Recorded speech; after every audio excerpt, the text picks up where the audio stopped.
Way back in school days, I remember hearing a talk by the local vicar, who often would be invited to come and speak to us in the morning assembly. He asked us all, when is one grown up? And he himself, after a few thoughts on the question, simply said, when one is decided to do good, indicating by that what we might refer to as the fundamental option. And some people never reach that point, and therefore never grow up. So maturity is essentially a spiritual point to be attained, whatever may be the state of the body. And even a few children are quite mature compared with some adults.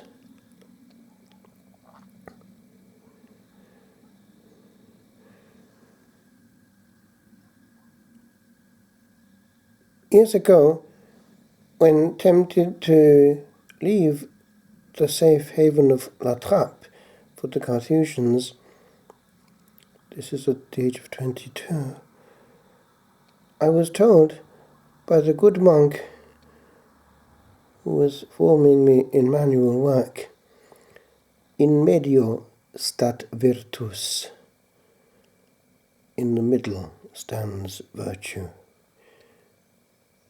This insistence on the golden mean has always remained impressed on my mind. So it's something to be looked at, what in classical terms is referred to as aurea mediocritas.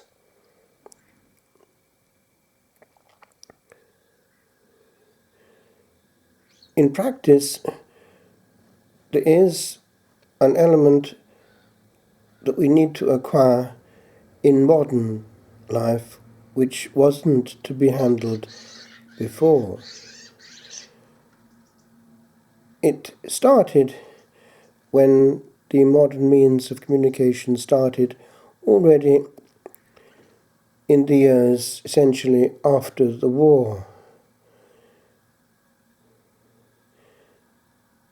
We know how during the war the radio was important, news was precious, and indeed if one was listening to the BBC in a country under German control, one could be in serious trouble.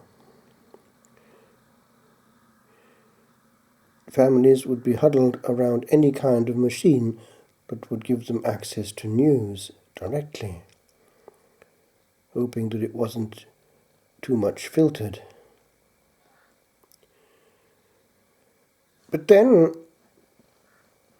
through the intelligence of the famous bad television came in, and then there was, for a while, in certain places, a television in the area. I remember hearing from the prior of Abbadia San Salvatore, now deceased, when he was a young monk, they had a television in one room accessible downstairs to the people, and it was the only one around, and people would come in at certain times. It was a social occasion. In that context, we understand the importance of the cinema, which had been there before. It was a social occasion. And the television was shared by any who had access to it on a national level. For there was the national channel, and there then was, bit by bit, the independent one, and that eventually developed. Now, it's bit by bit that things became more diversified, but we forget how for a long time all who watched television were watching the same thing, and therefore there were certain talking points all over the nation. I heard and was given evidence of one curious case in around 1957, 1958, when one of the longest running programs, probably in the world, Panorama, on the 1st of April, took in the whole English nation with a documentary on the spaghetti harvest. It was so well done with local filming that they had hundreds of requests for spaghetti seeds. So here in 2023 we are downstream, and not only has television become hugely diversified, but also other things have come to us in many forms, in such a way that there has been an explosion of access to an invisible world, which wasn't even remotely imagined when television came in. You don't need me to show how, right now, the possibilities of spending practically all one's waking hours on a screen are very much present in our society. Just look around. So, where does maturity come into this?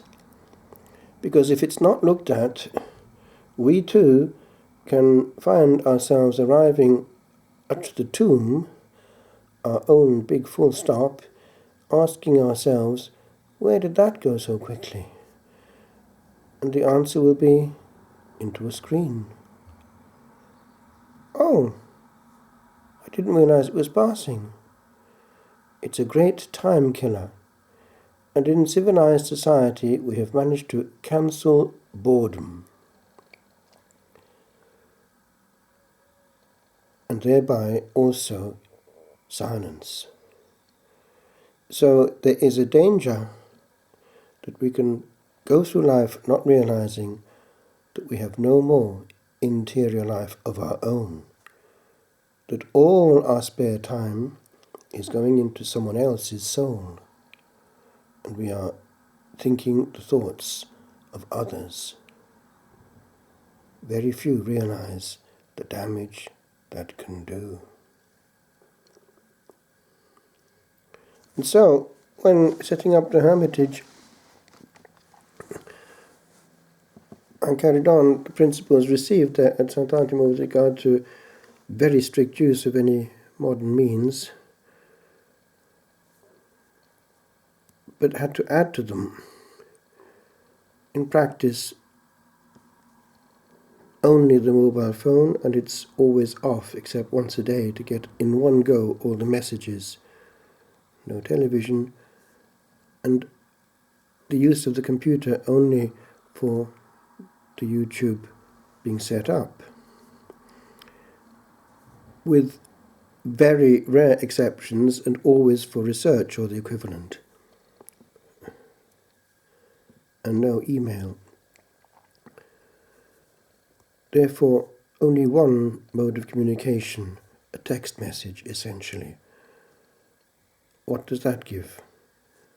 All day without anyone else's noise. Now, if that weren't in place, one would be immediately accessible. One can't be two things at a time. The contemplative life has its classical rules, and the fundamental one is that of silence. One can't talk to God and to man at the same time. Or if one is, one has to be in a listening mode so as to be listening to God and to man at the same time, so that there's no discontinuity. The vita contemplativa is made of contemplari, that is, watching, seeing, regarding. One watches the Lord and one watches truth, and one contains more if one is empty. That means receiving and not talking and in output mode. So the atmosphere in a hermitage has to be other. It has to be peaceful, with not a sharp word, and indeed without too many words at all, in such a word that the word is heard, and not the many. Transposed to a family home, a house always has an atmosphere. It's true of a hermitage, it's true of a monastery, it's true also of a family home. That atmosphere is made up of concrete terms, although not itself concrete. The element of sound is inseparably linked to the concrete. For sound emitters are, although in themselves inanimate, emitters of animate forces via the concrete. And sound is soul-forming, soul-changing. It is not an indifferent commodity in the house. Hence it is that the decision to have a transistor in on mode is not indifferent either. The will is in causa responsible, morally guilty or not guilty, for what pertains to the consequences of the voluntary admission of the messages that are to share our habitat. There is indeed a double moral issue. Firstly, that of the choice of noise, and then that of the choice of a type of message. The freedom of heart and mind that life in a noise-free hermitage gives can be claimed by any person in the privacy of a room, and if unaccompanied, of a house.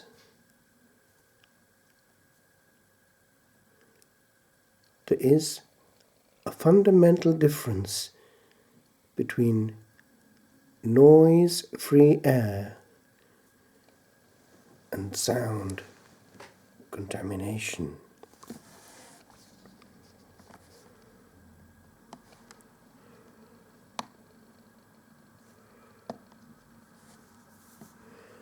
An invention is a conquest over nature, a participation in divine knowledge and power, hence, in itself, a collaboration with the Creator. Its subsequent use may or may not be under the same divine blessing, as is the use or abuse of the very faculty of speech or sight. However, a serene observation of life cannot but ascertain that the specific medium of communication that came out of the mind and hands of the great Bed has, in its progressive manipulation, been used as a transmitter of ungraced messages. Hence it is that to expose oneself over a period to it is to expose one's soul to spiritual radiation, as damaging as radium might be to the most robust body. This brings me to the kernel. The essence is not the problem of the invention, but the problem of spiritual adulthood. We are stewards of the gift of time. And an immature soul, whether he be infant or old man, is irresponsible in his shedding of hours. Time lost never returns. And time sucked into a screen not only never returns, but also risks never leaving time the same again. We are changed by the use of our moments. And moments used to receive ungrace the soul for all time to come. What is seen forevermore.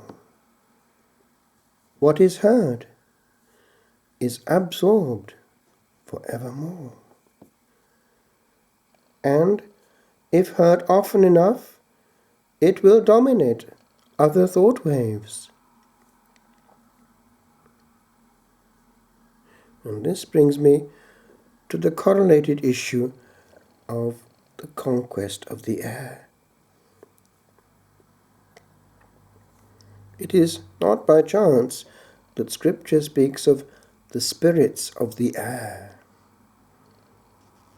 These spirits are well able to ooze from a television cathode and lodge themselves in the unshielded and unguarded soul.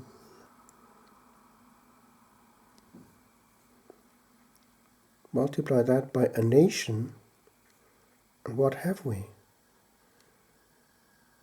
Multiply that by a planet, and what have we?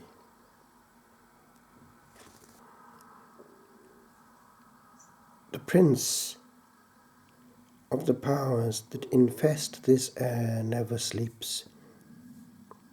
And if a soul emerges from a quiet time with the unfallen angels before their own quiet king, that soul will feel the horror of a noise that attacks both the divine life in it and the divine presence that it hosts. In the Carthusian statutes, the brethren are invited not to raise their voices out of respect for the presence in the other. Silence is the backdrop to the interior life. To exclude silence is to exclude the interior life. A good Marist father muttered one day, not long before he died, Hell is full of noise. To enjoy noise is to be comfortable with the sound of hell.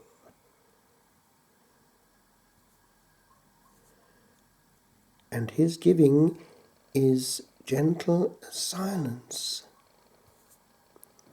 Yes, good music, good lyrics, good harmonics, good looks echo their ultimate author. And true beauty needs space, needs an echo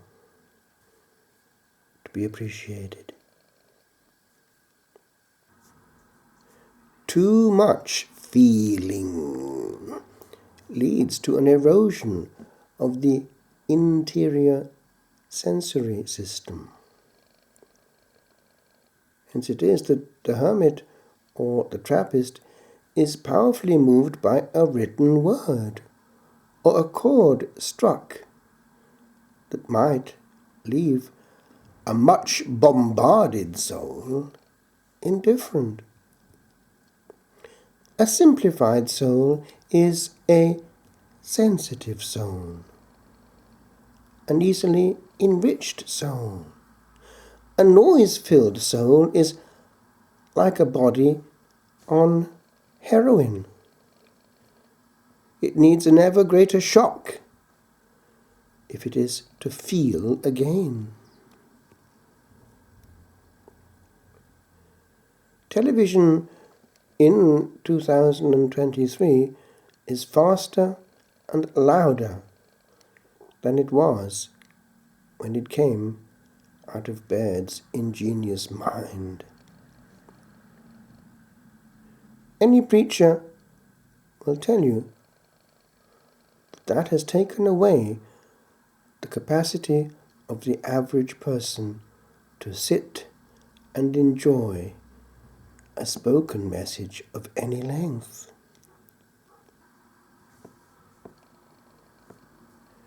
The television has generated the human fidget, and very few have escaped the contamination. Any teacher will tell you that the addicted child is a distracted child, an easily bored child, a child for whom only the strong stimulation is enough. Any casual observer will tell you that the accepted way of seeing things is the way that everyone else sees it. And everyone else is the only voice that is normally given airspace. Indeed, everyone else is a great evangelizer. For hell!